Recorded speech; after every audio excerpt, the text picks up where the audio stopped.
Many communities have recycling bins, and most of them take common items like paper, plastic, and glass. But there are a lot of other household items that can avoid the landfill, too, and still be recycled. That's right. Joining us to tell us more about it is Maribeth Sullivan from Waukesha County Recycling. Welcome to the Morning Blend. Thank you. Nice to be here. Thanks for being here. We were talking during the break because I think recycling is something we all want to do. We feel good about it when we do it. You know, you want to separate everything, but there's a lot of stuff that we don't realize that can be recycled just because we're not familiar with the picture on our recycling bin. So let's talk about some things that maybe can be recycled that aren't always thought of. That's right, and we get a lot of phone calls to our office, people asking these questions on a regular basis, and so we can talk about some of the things that people deal with the most, one being plastic bags. So right. Yeah. A lot of people want to do their recycling nice and neatly, and they'll put containers in a plastic bag and then put it in the recycling bin. But that causes problems, and it doesn't matter where you live. It doesn't matter what recycling facility it goes to. Plastic bags are a big problem at recycling facilities.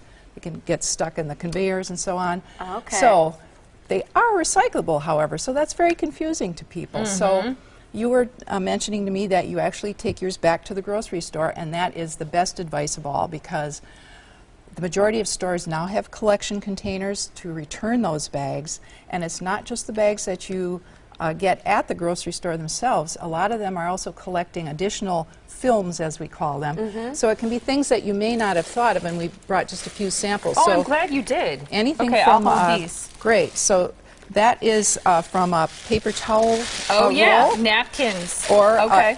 Toilet paper as well. Those types of wrap.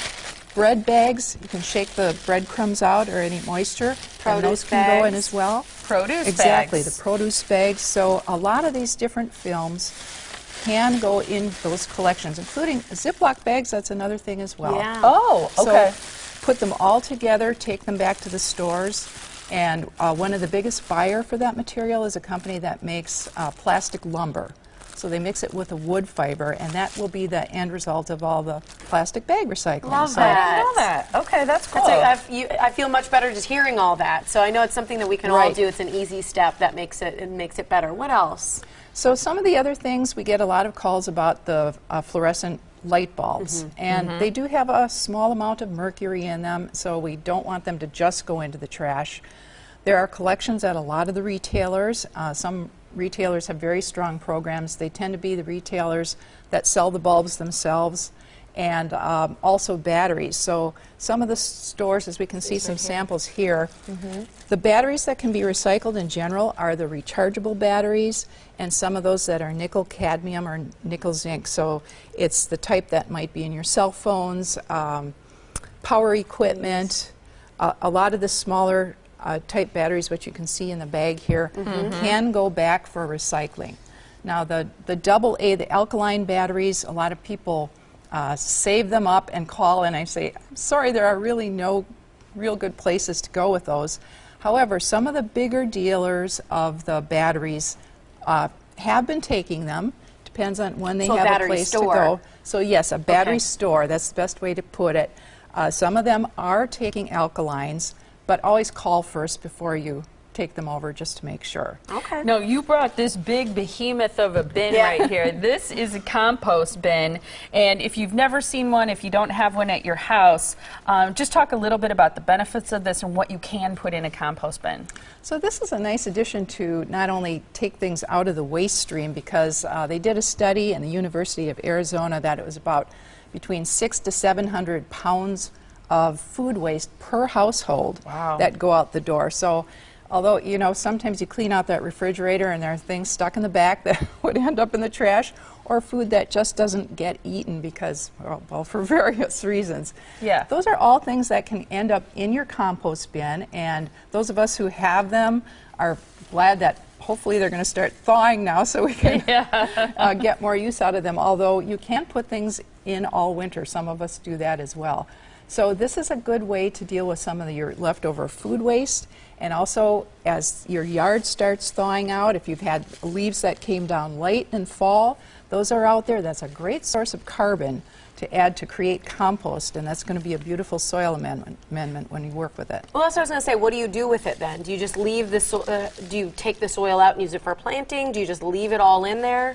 It's great as like I said, a soil amendment, which is not exactly a fertilizer, but it's a real boost. There's a lot of healthy microorganisms that can really boost your garden soil and even on the lawn. So I actually give compost workshops. We have quite a few coming up, and they're open to all residents from any county. I've got them coming up at, I think, almost every single library between March and April. That's so cool. And really quick, why did you bring the beautiful flowers that are making us think about spring today? That was yet another version of plastic that doesn't go into your recycling bin but can be recycled. So we have currently been collaborating with Johnson's Nursery in Menominee Falls to do semi-annual collections of the flower pots.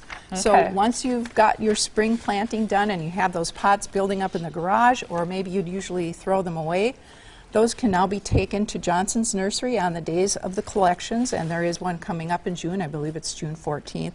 And that's open to businesses as well as residents from any municipality to take their flower pots. We better be able to do our planting by then. That's all I have to say. Good point. Thank you so much. You have a lot of great things coming up. You do a lot of educating of the community, which I think is fantastic. So here's some upcoming events to put on your calendar. On April 26th, the Waukesha Materials Recycling Facility will host an open house, so you can check it out there. Then May 10th, another one. This is the compost bin sale at Retzer Nature Center's spring sale. A great thing to take advantage of, especially if you don't already have a compost bin. And then June 14th, what we just mentioned, that's the landscape plastics recycling event that's happening at Johnson's Nursery. You can find out more about the Waukesha County Recycling Center by calling 262-896-8300, or you can visit their website.